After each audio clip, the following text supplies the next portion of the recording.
Alright guys, welcome back to the muscle building roadmap. We made it all the way to level 5, which is Personalize, brought to you by SweatSphere Fitness. As you already know, my name is Coach Josh. I'm the creator of SweatSphere Fitness and created the muscle building roadmap to help you figure out where you are in your fitness journey and what you need to do in order to graduate to the next step. So I'm sure you guys have already seen this. We're going to be all the way over here at level 5, which is Personalize. We just graduated from level 4, which was all about optimization, and we've already built up our structure during our fitness journey. So let's talk about how to personalize our workouts and our programming so that way we can graduate to level 6, which is refine. So let's take a deeper look at Personalize. So at this stage, we're going to be focusing more on our looks and things that might be falling behind for our personal bodies. It's not necessarily going to be about following different routines or following different structures. We've already optimized everything, but now we want to take a step back and focus on some weak points and some imbalances. Our support system at this stage, we're going to be doing one-on-one coaching, either with me or getting a coach as a personal trainer. And you're also going to have peer accountability. So you're going to have a support system at this team. Maybe your friends, maybe your family, maybe you have a couple of gym buddies that you go and lift with. These people are going to help you stay motivated and stay dedicated to your fitness journey. Let's talk about some roadblocks. So some roadblock with our training structure at this stage is going to be, we might be confused over hypertrophy training still. Now, this is kind of interesting because we already graduated from level 3, which was building our structure, where we were still kind of confused about understanding hypertrophy versus just talking about how to build muscle and lose fat at the same time. But when we're starting to personalize things, it really comes down to the confusion of all the misinformation out there. So yes, we might know what the most optimal way to have hypertrophy, but do we know what works for our schedule? So a couple things that might be holding us back might be slipping back into random workouts with no structure. So it's really easy once you know what's optimal to just go and do random optimal workouts. It's a big mistake. We might be mistiming bulks or cuts and stalling results. So our results might come to a little bit of a plateau because we're not doing our bulks and our cuts at the right times. Our training is too hard or too light without consistency. So just because we're optimized doesn't mean we're keeping that same consistent training structure. Skipping seasonal planning and plateauing progress. So again, kind of like we just said with the training too hard or too little, if you're not programming when you want to bulk, when you want to cut, that works for you and your body, you're not going to be seeing the best amount of results. Another thing you could be running into is nutrition, recovery, and training all out of sync. So you could know what's most optimal. You could know what your nutrition needs to look like. You could know what your recovery should look like. And your training could be on point, but if you don't tie it all together to fit your personal schedule, it's not going to work for you. So how do we fix this? We're going to do a couple things, but first we need a fully personalized training plan. Adjust volume, frequency, and intensity based on your body's feedback. So this is kind of taking us back to what we already learned with our foundation. We're going to define your primary goal. So choose muscle growth, strength, or performance. Your goal shapes your plan. So as long as you know what your primary focus should be, you can build your personalized program around that so that way you can make sure that you're getting the best gains possible. We're also going to assess strengths and weak points. So identify lagging areas, mobility issues, and target them specifically. So don't just let your lagging left leg keep on lagging behind your right leg. If you're noticing a muscular imbalance, take a look at it, assess the damage, and then use what we've learned from our optimization to then fix it. We're also going to dial in volume and recovery. So adjust sets and rests based on how your body feels, performs, and recovers. So we're not going to follow the most studied research behind only do 1 minute rest in between sets. If your body needs 3 minutes to rest after a really intense set, make sure you're giving yourself the optimal amount of time for your personal training. We're also going to build in testing and feedback. So reassess progress every few weeks and tweak your plan and avoid plateaus. So it's really important to make sure that we're tweaking our progress and our plan as we go, because as we personalize our training structure, we're going to make it the best for not everybody, but for your specific needs and goals. So this is really where we take what we've learned with the optimization and really focus in on ourselves. Moving on to fitness focus. Our fitness focus at this stage, We could run into a couple roadblocks here. One of them being, what areas do I work on, right? Not focused. We might be overthinking symmetry and forgetting to execute. So a common thing I see at this stage is when we're trying to personalize our programs is that, oh, maybe I'm too focused on imbalances. Maybe I'm too focused on my left pec being a little bit smaller than my right pec. And then I'm going to go ahead and do a bunch of unilateral movements to isolate the left pec. And then I completely forget about the right pec and I get another imbalance. It's a really common thing I see people do is overcompensation. Stuck chasing small details instead of real progress. So again, really hyperfixating on the little things that don't matter. Like for example, really focusing on technique.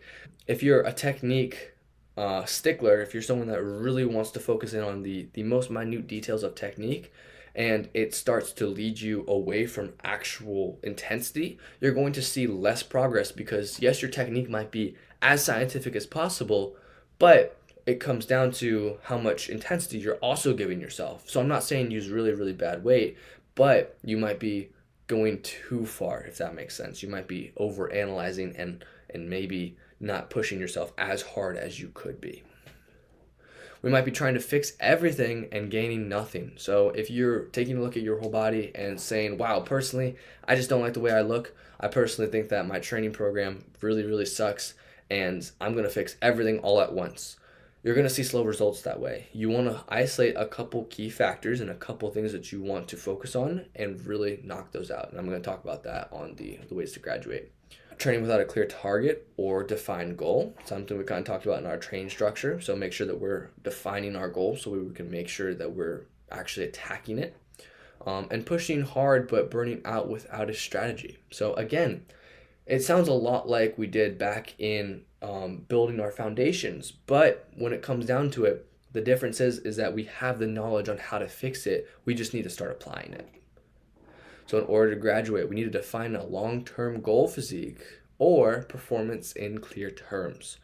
So the first thing we're going to do is name a specific outcome. So turn your vague goals into clear targets with numbers and outcomes, meaning that if you want to weigh a certain amount of weight, so if you want to maybe drop body fat, if you want to build muscle and you want to weigh a certain number, make sure you're targeting whatever that number is. I'm personally trying to bulk to 200 pounds. That's my goal. It's a strict number I want to get to, and I know how I'm going to do it. Now, if you want different outcomes, you can have something like, I want to be able to bench 315, or I want to be able to squat 405. Things like that can also be outcomes strength-wise other than just numbers on a scale. We're also going to attach a timeline and metrics. So track real progress with defined deadlines and measurable tools. Now, the deadlines aren't something to put us into kind of a mode where if we don't get it done, we're a failure. That's not the idea here. But what the deadline is going to do is it's going to be a good metric to challenge yourself if you actually can achieve these goals within a set amount of time, and it will motivate you to hit your goals by a set deadline. So instead of having your goal, oh, I want to hit 200 pounds by, whenever I get there, I'll get there. But if you set a deadline, by the end of the year, I want to be 200 pounds lean. Make it happen. And then by the end of the year, you're going to do everything you can to make it happen. And you'll be a lot more locked in, you'll be a lot more dialed, and you can actually turn your program into a more effective program by having certain blocks in that program be more tailored towards hitting that goal within a certain amount of time. We're also going to pick a physique model or role model. So we're going to use someone you admire to guide and inspire your training focus. Now, take this with a grain of salt. It's really unfortunate to see so many people getting caught up with body dysmorphia on influencers, with social media, with YouTube, with Instagram, all those social media platforms. You see crazy physiques. You see the top 1% of people's physique and you say, wow, I want to look like that.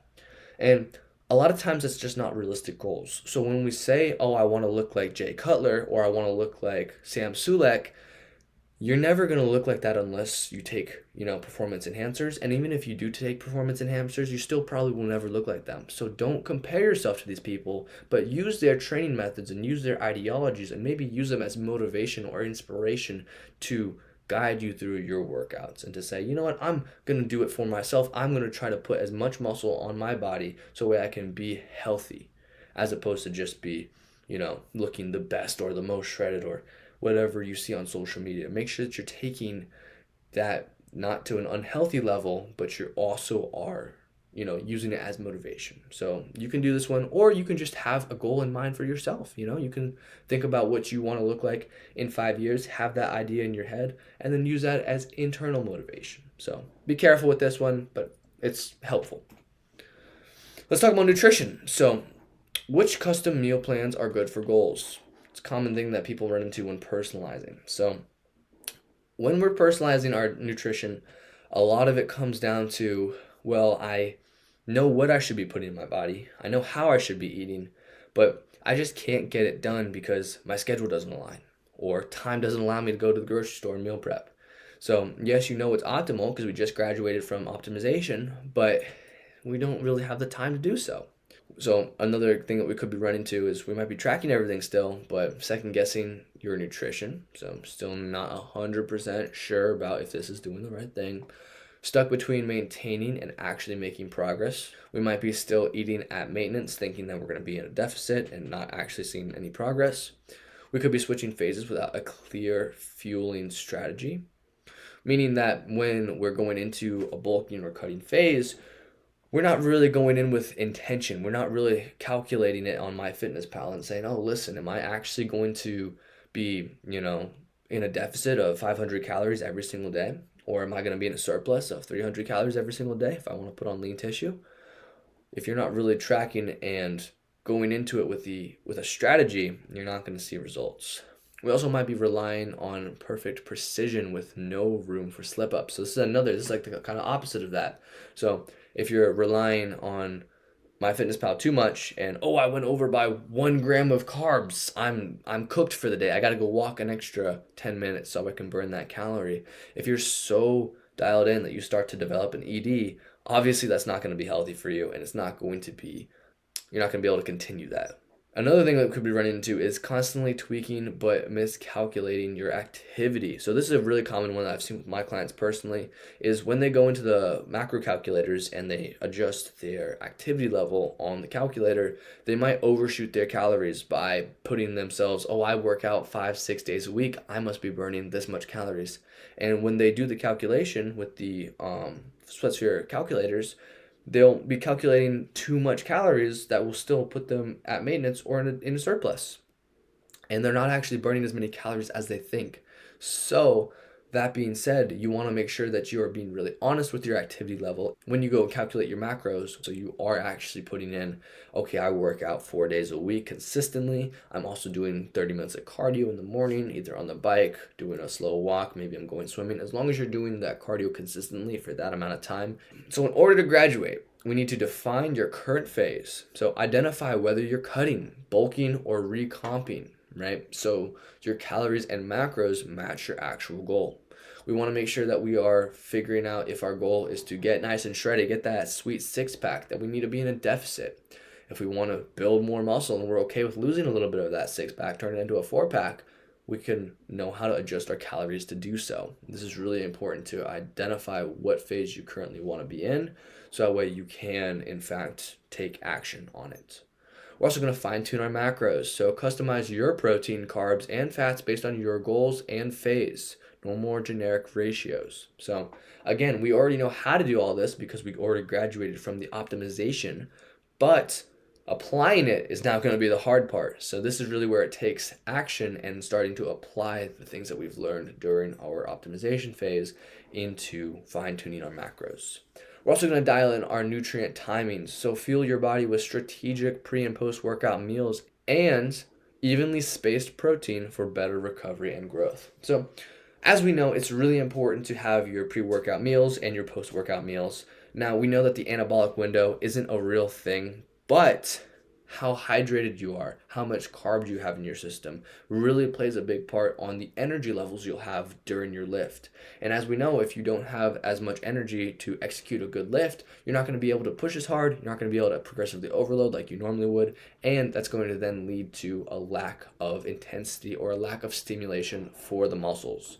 That's not good because then that leads to a lack of intensity. Lack of intensity leads to more fatigue and less muscle stimulus. Less stimulus equals not as much growth. So To boil it all down, we want to make sure that we're eating enough to have energy through our workout so we can expose our muscle to the most amount of stimulus possible. And to do that, we need energy. So there is no anabolic window, but make sure we are fueling our bodies to have the power that it needs to go kill those workouts. All right. Let's talk about our recovery. So, how do I build a personalized recovery? Recovery, never heard of it. I'm sure we all know this dude, right? His name is Phil, and he works construction. And then after he gets off his construction job, he goes to the gym because he's a savage and he doesn't know what a rest day is. Phil, if you're watching this, take a rest day, man. It's okay to take a rest day.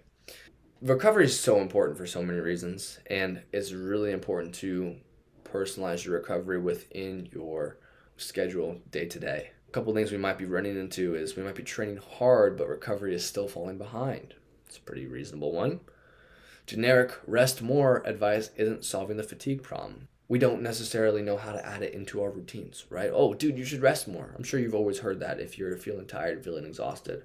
But it really goes a long way to actually understand, okay, maybe I should do some foam rolling. Maybe I should take a yoga class. Maybe I should go get a deep tissue massage if I have the funds for it. Making sure that you're able to rest effectively so you can rejuvenate your body and get yourself back to 100%. It's going to do dividends for you when it comes to building muscle and becoming healthy. Recovery routine isn't keeping up with your output. So if you're doing too much, if you're doing a lot of high volume throughout the week, if you're training 6-7 days a week, really high volume sets, really high intensity lifting, and you're not getting enough sleep and you're not eating enough, or even if you are eating enough, you're just not getting enough sleep, it's going to really catch up on you pretty quickly. You also might be ignoring signs that your body needs rest. Things like fatigue from the last workout really pouring into the next workout. Things like feeling really exhausted and regressing in weight, so not being able to lift as much weight, maybe getting weaker in the gym, and not having the energy or the motivation to actually come in and push as hard as you've been previously pushing. These are all signs that your recovery needs to really step it up a notch if you want to be able to get back to 100%. Another thing might be stress and poor sleep might be draining your progress. So this kind of goes hand in hand with ignoring the signs.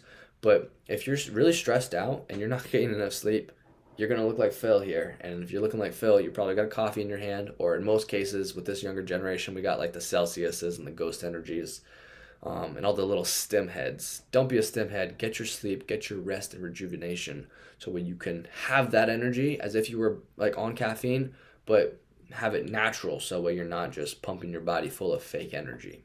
And lastly, active recovery just isn't fitting into your day-to-day life. Now, as we know, it takes roughly 15 minutes out of your day to do a good active recovery session, and we can talk about some ways to program that into your schedule, but that's something that might be stopping you from actually recovering. So how do we fix all these things? So first and foremost, we're going to start tracking our recovery metrics weekly. So track your sleep, your mood, soreness, and energy levels weekly to spot fatigue patterns before they become problems. So keep a little journal with you. I like to use the SweatSphere logbooks to track my sleep as well. I like to write down a little bottom on how I felt and just go over, did I get 8 hours of sleep? Did I get 9 hours of sleep? Oh man, I only got 4 hours of sleep. And really track to see how that affects your workout and your energy levels on the next day or on the workouts following. This can really put into perspective how big a difference getting good sleep really affects your training, and you can program accordingly based off of how much sleep you got. And if you don't hit a PR certain weeks, but you're supposed to hit PRs, take a look at your rest and recovery and make sure that you were actually fully prepared for those PRs during peak week, if that's something that you're trying to do. So make sure that you're recovering and understanding the metrics behind them, building awareness. We're also going to master sleep as a skill. So we're going to optimize your sleep a little bit. So use your sleep routine and environment to unlock deeper recovery and consistent performance. Now, the way I like to do this is I like to cool down my room. I like to make my room roughly around the temperature of, I think I'd like to set it at 75 degrees. And if it's upwards of like 75, 80, I'll put the fan on so I can have like a cool breeze. And then I'll get all comfy, cozy under my blanket. I'll make sure that my room is completely dark. I love sleeping in a completely dark room so I don't have any distracting lights or anything to wake up my brain. And then on top of that, I actually have a sleeping mask, like a sleeping mask to go over my eyes, and that really helps just block out any light that might get into your room. Another thing that you can really do to master your sleep is by using some white noise. Now, if you use white noise, there's a couple different ways you can do this. You can do this on your phone. You can get a noisemaker. But the way I like to do it is I just use the vent in my bathroom, which is like right next to me, and get better rest that way. And it blocks out any of the noise from my neighbors if you like live in an apartment, and maybe you might have a professional upstairs neighbor. So that can really help with that deeper sleep. And last but not least, we can implement active recovery. So use mobility work like cardio and stretching to speed recovery and reduce overtraining risks. So how do we do this though? How do we implement this into our day-to-day lives? A couple ways we can do this are going for a light walk after we eat. That's going to help break down some lactic acid buildup, especially if you're someone that sits at their desk all day like I do. Going for a quick walk after every meal, get a little bit of cardio in, you're going to burn some extra calories, and then you're also going to be a little more tired, so you're going to get to sleep and deeper sleep from that. We can also use mobility work as well, so doing stuff like foam rolling, stretching, static stretching, or dynamic stretching are both good, and they only take like 5-10 minutes of really good dynamic stretching or static stretching to get effective results. Now, if you want to take it to the next level, foam rolling is going to be crucial if you're really trying to optimize your recovery because, again, as we know, foam rolling helps break down the lactic acid buildup, promote blood flow to the muscle, and it also helps to reduce muscle soreness. So use some foam rolling, and that can take upwards of 5 to even 15 minutes. But make sure that you find, it really comes down to how bad you want it because if you're so busy all the time, you're probably not going to have great quality workouts anyway, and you might as well just maintain. If you're really locked in and you want to get these results, you can set aside 15 minutes out of your day to do some kind of recovery. So make sure you're locking in and implementing time to do so. Recovery systems accelerate adaptation, prevents burnout, and supports high-level muscle and strength gains because when you're sleeping, it's when you're building muscle and you're promoting hormone health. Look at that yummy avocado. Let's talk about our tracking and tools. So at the stage of personalization, here's a couple things we can run into when doing tracking. So we might be using basic tracking tools for advanced goals. So if we're using something like, I don't know, like a spreadsheet, if we're still using spreadsheets at this level of personalization, we're not there yet. We need to upgrade our tracking. We need to have sets and reps logged. We need to have our intensity logged. We need to take the notes that we need to take. And we also need to measure our measurements as well, which is why I built, hold on, let me pull it up. Which is why I built the SweatSphere Fitness logbook. Inside, you'll find a place where you can write down your SMART goals. You'll also be able to track your body metrics, so you can measure out your body's measurements, your weight, and take notes as well. And then we also have the exercise logs. So it's all filled out for you. I don't know if you guys can see, probably can't see. I'll drop an ad right here. Here's some clips of the outside of the logbook. And what it is it's going to allow you to not only easily track your workouts during the actual workout, so in between sets, you can just pull out your SweatSphere logbook, write down the exercise that you're doing, write down the sets, the reps that you're doing as well, and the amount of weight that you're pushing. You can also track your rest times using that. You can track your water intake, and you can also write notes on how the weight felt as well on each exercise. So go ahead and pick up one of your own SweatSphere fitness logbooks and start tracking your fitness today. And that leads us to number 2, which is logging data without turning it into action. So just because we're logging it using the SweatSphere logbook doesn't mean that we're actually going to take action on it. Making sure that we're taking a look at the stuff that we logged and applying it to making our personalized program better is going to be crucial at this stage. We also might be unsure what works and why progress has stalled. So even though we're starting to optimize everything and we know what's the most optimal way to train your biceps, we're still figuring out what's optimal for us. And we're still figuring out how we can maintain that level of intensity to keep pushing forward. We also might be chasing perfection instead of consistent progression. So we already talked about this earlier. Make sure that we are figuring out how to have consistent progression instead of just chasing perfection on everything. Training, nutrition, and recovery all out of sync. So this is kind of, again, everything. You have the knowledge to do everything, but it's just putting together that's the hard part. And that's really what we're going to focus on personalization. We have the knowledge, we have the know-how, we know what everything takes to do it, but we just haven't done it yet. So how do we fix this? In order to graduate, dial in the SweatSphere logbook, right? So track your workouts, recovery, and mindset daily to spot patterns and guide smarter decisions using the SweatSphere logbooks. Link is in the description. Go buy it. Again, this is going to help with your tracking. It's one spot that you can track everything so where you're not losing everything on different spreadsheets here and there. We're also going to set weekly review rituals, so reflect every week and evaluate what worked, what didn't work, and what needs to change. So really focusing in on not only what is going wrong for us this week, maybe it was a bad week, maybe we went to Universal, maybe something happened that kind of took us away from our goals, but being aware of that and then figuring out what we can do to prevent that in the future if it's something that is preventable, or if it was something that wasn't preventable, we can just understand that, hey, life happens and I'll just do better next week. So it's really good just to have that in perspective and take the time set aside to just review what you've actually tracked for the week. It's really important to do that. We're also going to use advanced tools. So level up your macro apps, wearables, and progressions trackers that match your goals. So if that means buying your own scale at home, if that means actually buying a tape measure so you can measure how big your measurements are. So if you want to measure your biceps, your shoulders, your chest, really get those metrics down so we can optimize and really personalize our tracking to our personal goals. It's really important to do that.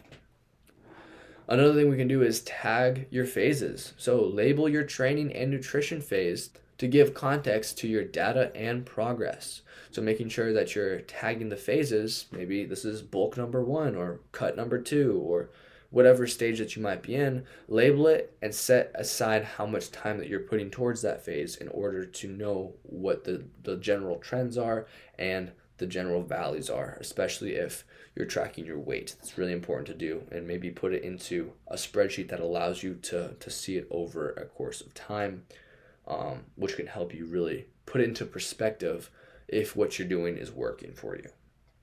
We're also going to measure what matters, so focus on meaningful metrics like strength, recovery, and habit consistency, not just the scale weight. So it's really important to track the other things like, have I become more mindful with my nutrition? Has tracking my progress become easier? Has my nutrition gotten better and more consistent?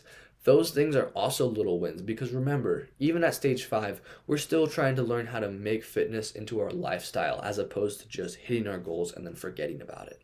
We want to make sure that we're consistent and really enjoying the wins and enjoying the path along the way.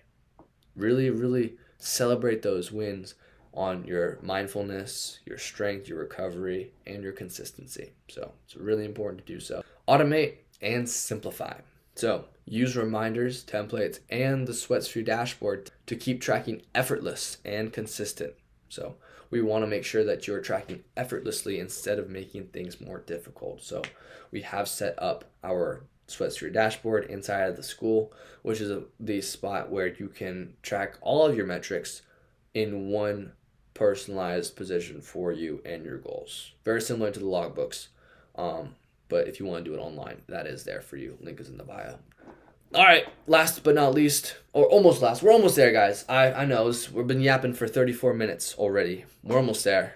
Let's talk about our mindset real quick. So our mindset at this stage, we might be stuck on autopilot with a plan that doesn't fit your life. We also could be copying others instead of personalizing your own path. This is very common, especially even at stage 5 of personalization. You still might be copying other people, thinking that because you look up to them, because they're your role models, they'll get you to where you want to be. And that's just not the case.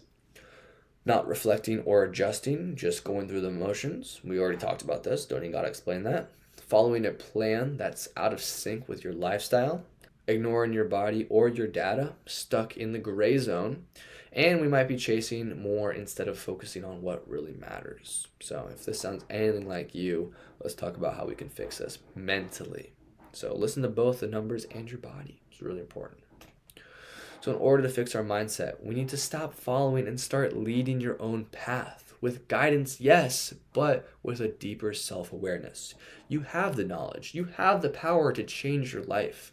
So just trust yourself. Trust you know what's going to be good for you, and trust that the process is going to get you to where you need to be. As long as you're seeing results and continue to see results, trust yourself. First and foremost, let's remember your why. Reconnect with your emotional reasoning behind your training and nutrition. This is your long-term fuel. So whenever you're starting to doubt yourself, whenever you're starting to feel like, oh man, I just lift now. That's kind of my thing. I don't know why I'm lifting. I'm just kind of trying to get big, I guess. I personalized it, but what does that matter? We want to go back to why we even started in the first place. Maybe we got to a point where we're comfortable with our physique and we're just trying to maintain. That's perfectly cool. Why are we trying to maintain this? Are we doing this for ourselves? Are we doing this so we can live longer? Are we doing this so we can be around to see our grandkids? What are we doing this for? Reconnect with your why and really tie that emotion to how you train in the gym. We're also going to self-test. Don't self-sabotage. So what that means is we're going to test new ideas strategically without derailing consistency or jumping plans. Basically what we're saying here is make sure that you're not switching from program to program and you're not switching from goal to goal, because again, we want to test new things, especially since we're optimizing everything. We're still learning how the technique works. We're still learning what the best programming is for our personal goal. But in order to test these things, we do need to make sure that they do line up with our original goal, which is going to be your why. And we're also going to trust the process you tailored. So you've built the plan that fits you. Now double down and stay the course. Now this doesn't mean to just follow blindly. If you've made the program and, oh, I made this program, it's going to work for me. If you're not seeing results, you're not seeing results. But once you are starting to see slow results or maybe some quick results, trust the process and continue and enjoy the gains that you're going to get from it and enjoy the lifestyle that you've given yourself because of this. So enjoy yourself with that. That's something I'm going to add. I'm going to write that down here. Enjoy yourself. It's really important. Enjoy yourself.